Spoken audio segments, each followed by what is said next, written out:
Do not sweep me away with sinners, or execute me along with violent people. Psalm 26, verse 9. Fear made David pray in this way, for something had whispered in his ear, perhaps, after all, you may be gathered with the wicked. That fear, although marred by unbelief, springs in the main from a holy anxiety, arising from the recollection of our past sins. For even the pardoned man may well inquire, what if at the end my sins should be remembered and I should be left out of the catalogue of the saved?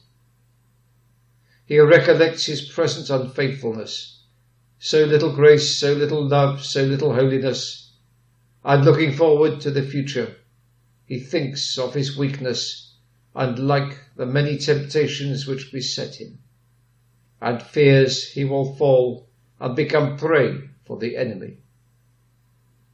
A sense of sin and present evil, his prevailing corruptions, compel him to pray in fear and trembling, do not gather my soul with those of the sinners.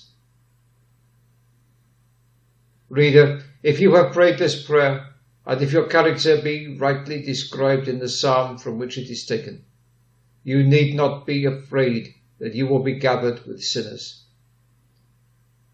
Have you the two virtues which David had: the outward walking in integrity, the inward trusting in the Lord?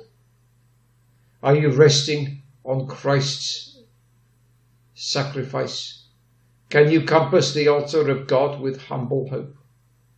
If so, then rest assured, with the wicked you will never be gathered, for that calamity is impossible. The gathering at the judgment is like to like. Gather first the tares and bind them in bundles, that they might be burnt, but gather the wheat into my barn.